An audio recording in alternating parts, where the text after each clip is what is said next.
Welcome back to this week's edition of Freedom and Prosperity Radio, the weekly radio news magazine that we put together here at the Virginia Institute for Public Policy, and then we put up online so you can download it, share it, listen to it in the car, whatever you like. We have a YouTube channel. Just when you get to youtube.com, search Freedom and Prosperity Radio. You'll find some of our visits with the great Robert Stilson, research specialist at the Capital Research Center, and that's AL, by the way.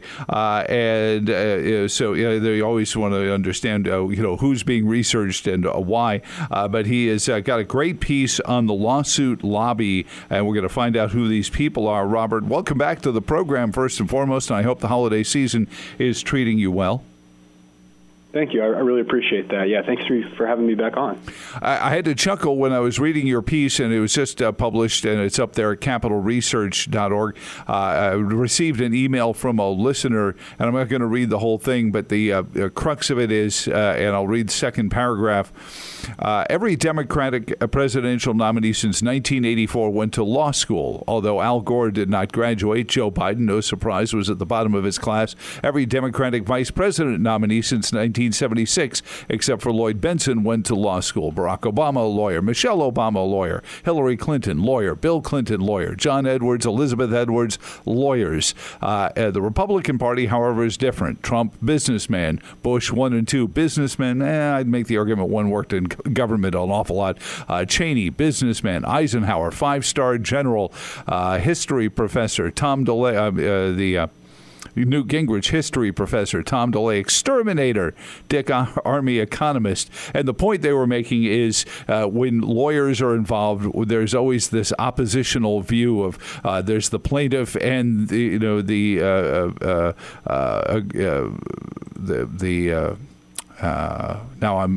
is why I'm not a lawyer, but you have the defendant and the plaintiff, and there's always the win and the loss. And I gather that's sort of at the crux of what we're noticing. Tell us a little bit, first and foremost, about the lawsuit lobby and the place they play on K Street.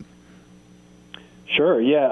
So when I talk about the lawsuit lobby, I'm referring specifically to plaintiff side trial lawyers. So, you've got criminal cases and you've got civil cases. So what we're talking about here is the plaintiff side, the ones filing the lawsuit might be the way to think about it. And so the lawsuit lobby is just the organized special interests of plaintiff side trial lawyers, like the professional interests. And that's represented most prominently by a 501c6 professional association, so it's a nonprofit called the American Association for Justice, which I call it the little-known lawsuit lobby because I don't think most people are aware of that or have heard of that organization or are even aware that attorneys play such a prominent role in certain political debates and lobbying. And I'll give you an example. I think this will be a surprise to your listeners, and the reason I say that is because it was a surprise to me, but I think this illustrates it well. So there's a website called Open Secrets, which collects, folks might be familiar with it. It collects federal election spending data, and every year they put out like the top political action committee contributors to Democratic candidates, federal candidates. So these aren't independent expenditures; these are direct contributions to federal candidates. The top 20 PACs. Of those 20, 4 of them gave heavily to both parties. So they're bipartisan. We'll, put them to the side. So we've got 16 left. Of those 16, 14 were affiliated with labor unions. And I don't think that's a huge surprise to folks. I mean, we all understand, that's a traditional Democratic constituency, not a big shock that national labor unions would give heavily to national political candidates on the Democratic side. So we got 2 left. One was affiliated with Democratic Representative Adam Schiff. Again, no surprise there. Democratic politicians has a PAC that's going to give to his Democratic colleagues. It's the last one that I think would really surprise people, and I wouldn't have guessed it. And the last of the top 20 PACs is associated with the trial lawyers. It's the American Association for Justice PAC. And when you get right down into it, you start looking at the numbers, which I did. They gave something like 97% of their political contributions in 2020, and these numbers were similar in 2022, by the way. 97% went to Democrats, and if you go all the way back to 2004, I think the highest percentage in any election cycle that they gave to Republicans was like 6.5% or something small like that. So I think that would surprise people, and that's why I called it the little-known lawsuit lobby. Yeah, but I think we're seeing it, and my view of this is while we watch this past, I would argue, 4 to 6 years of process crime and punishment, where, whether it's a General Flynn or all the way through the presidency, people are being caught because, as Harvey Silverglate put it in his wonderful book, 3 Felonies a Day. Most of them are process crimes involving, in a lot of cases, the Internal Revenue Service.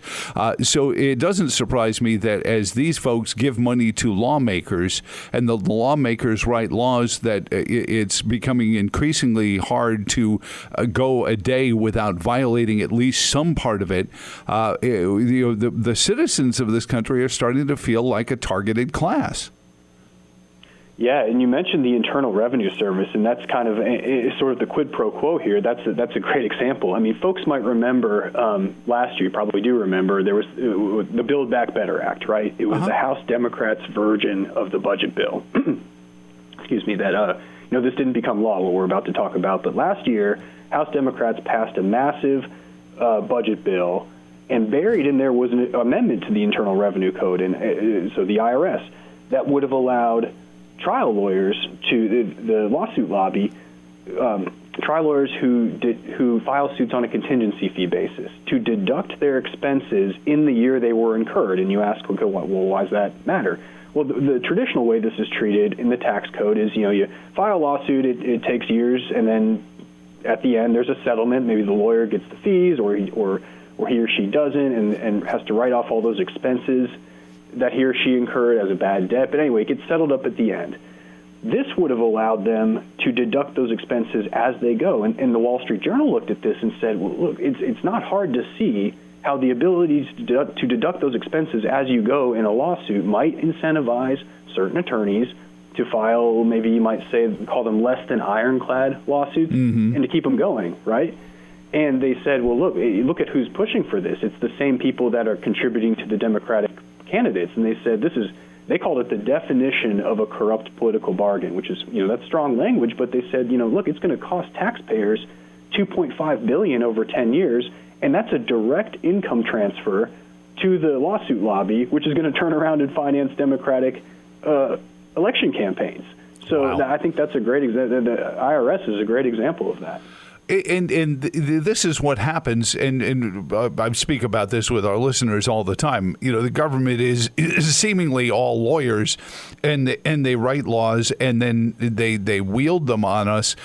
And we look at the code, even the lawyers who write the laws, then those laws create code that become the force of law, empowering more lawyers to go out there and say, well, this bureaucracy had this line in code page 493 of the code, that the law that's established the Clean Water Act of the Chesapeake Bay in 1997 has given us the authority to take your farm because this spiny mussel has been found in a creek very similar to yours. And you say, well, hold it, how is any of this legal? And you say, how do I defend myself? And you've got to come up with the money to fend off an entire room full of taxpayer-funded lawyers. That's right, and I think you put your finger on why this is important to pay attention to, maybe more so than other lobbies, because if you think about it, every profession has the right to promote their own professional interests, and we all understand that. That's important in our society, in our democracy.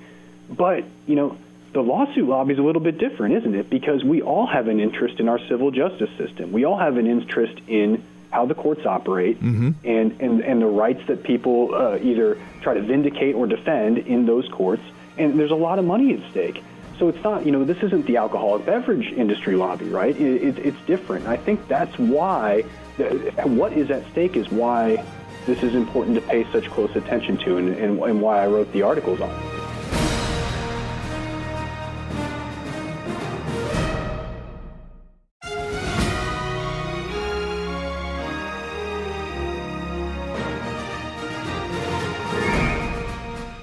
Robert Stilson is on with us from the Capital Research Center. Great piece on there on the lawsuit lobby.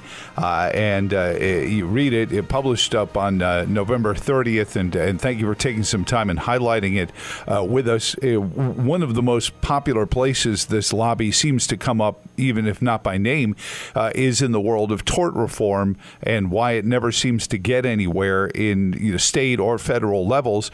Even something simple that most other Western democracies, quote unquote, have, which is loser pay provisions. Britain, France, places like that, where it, as you called it, less than ironclad lawsuits. I like the turn of the phrase there because frivolous is such a strong word. But the land of the lawsuit is a punchline. But that seems to be what we become because there's always somebody on late night TV saying, "Did you get COVID? Well, were you in this restaurant? Did you get COVID? Call 1-800-COUGH-COUGH now." And there's a lawsuit being set up. And is this part and parcel of why we can't get good tort reform that will at least keep some of these lawsuits from crippling our industries? Yeah, I think tort reform is what's underlying a lot of the activism here, and it makes sense, right? I mean, there's a lot of money to be made in litigation, and you talk about a lot of times you'll see a few years ago actually there were proposals in law to redo class actions, right? And we all understand the benefit of class actions, right? That a lot of times it's easy to understand that if a defendant hurts a plaintiff and causes $35 million worth of damage to one plaintiff, well, we all understand the incentive and the ability to sue over that. But if the defendant hurts 1 million people and causes $35 worth of damage to each one, well, there's no incentive for each person to sue. So we understand why a class action is valuable there. The problem is, and I've seen a lot of criticism here, is that in practice, studies have been done that show, in practice, in a lot of cases, it's the lawyers who are benefiting with massive fees, massive attorney's fees on the top line settlement number. But when you get right down to it, in a lot of these cases, the people who are members of the class who are allegedly harmed, particularly in a consumer context, aren't getting that much relief at all. And so there's a question, what purpose are these serving? And you see legislative efforts to you mentioned tort reform, this is a part of it, to try to address this. And so you might see an example, there was a bill last year that was, in 2017, that was heavily supported by Republicans and opposed by Democrats that would have limited attorneys' fees to a percentage of the benefit actually received by the class members, like the plaintiffs themselves. And you'd think that sounds like common sense to folks, and I think it does, but that was strongly opposed by the lawsuit lobby for perhaps obvious reasons, that it's going to cut into the attorneys' fees. So that's just one example. I mean, you can see that in cases reforms on sanctions on attorneys, trying to sanction attorneys who file frivolous claims, they get opposed that. So the tort reform underlies all of this, and that's where you see a lot of the lobbying opposition, I think. How many, go back to that email I read, paraphrasing, how many elected office holders in Congress are members of this association in some way, shape, or form? Because certainly, conflicts of interest. This union chief is going to, approve some law that's going to benefit the ACLU, and he and his whole family are ACLU. There are some obvious cases, but if you got a room full of lawyers and the lawyers' lobby is in there, how do you know which ones are, on the insider's game? Yeah, that's a good question. I don't know off the top of my head, quite honestly, how many might be associated or members of this organization or similar ones. But the issue that mentioned in the email, I think that is a valid one, that a lot of lawmakers are attorneys and are maybe sympathetic to some of the lines of argument they hear from this particular special interest, because it's one that speaks to them and their professional experience. Of course, the problem is that's not one that speaks to regular Americans in a lot of ways, and might see things in a little bit differently. So I think that's a good point. And how do we just to look at? Oh, I'm sorry. Go ahead. No. We're coming up. We got about 5-6 minutes here, Robert. But I want to explore, because unlike William Shakespeare. I'm not going to say kill all the lawyers because I know that the specialist that understands what America's laws are imperative to defending our rights. It's why the first, second, third, which is one of my favorite amendments that's being violated all the time, fourth, fifth amendments still are so important because we have attorneys that can go into court and plead our case on it. So where's the sweet spot in your view of getting back to a place where the lawyers that are there to defend our rights are the ones that have the ear of the lawmakers? Yeah, I think speaking personally on these issues, I don't think the problem is so much any of the particular issues. It's not a problem with class actions. It's not a problem with contingency fees. It's not a problem with arbitration versus litigation. It's a problem. The key here is making these things function well for regular people in the way the civil justice system intended. And the problem that we come back to with the lawsuit lobby in these cases is that I think there's such an entrenched special interest, and this is true for all special interests, right? I mean, but we talked about earlier why I think this is unique, is that there's no compromise, there's no room to give, there's no room for even common sense, what would appear to most people, I think, common sense reforms. And so part of the reason you want to draw attention to these activities and shed light upon it is because, well, how are you going to understand anything that goes on? I mean, this is something we harp on at the Capitol Research Center all the time. Like, how do you understand anything that goes on in our politics and our society without looking at the special interests behind any given issue? And a lot of times you want to look at the funding, too. I mean, that's not important in this case because it comes from membership dues, not really foundations or other nonprofits. But that's how you understand what's going on, and it's and that's why I wrote the article. Well, and certainly, we see and we complain and we watch some of these bills that are clearly written for a lobbying firm somewhere along the line. But this one particularly so, the lawsuit lobby. What do you think the new Congress is going to, with the Republican majority, be able to do with this, Robert, just as we finish up here?